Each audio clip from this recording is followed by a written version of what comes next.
Με δεδομένου τέτοιου είδους προβλήματα επιχειρήσεων, το πρώτο πράγμα το οποίο γίνεται από εμάς ως σύμβουλοι επιχειρήσεων είναι το εξής.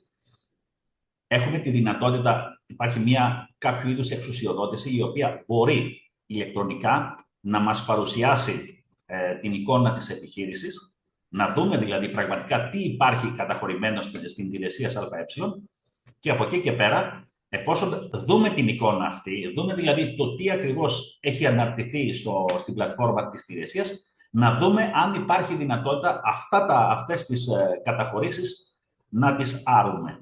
Αυτό είναι το πρώτο πράγμα το οποίο κάνουμε εδώ και πάρα πολλά χρόνια, εδώ και 30 χρόνια ουσιαστικά στην υπηρεσία ΑΕ. Δηλαδή θα λειτουργήσουμε σαν να είμαστε ουσιαστικά τράπεζα. Αυτό λοιπόν το κομμάτι είναι ένα κομμάτι το οποίο έχει 3 στάδια. Το πρώτο στάδιο είναι αυτό, η εξουσιοδότηση στο πρόσωπο του Συμβούλου Επιχειρήσεων προκειμένου να ελέγξει τι ακριβώς υπάρχει καταχωρημένο στην πλατφόρμα της υπηρεσίας ΑΕ.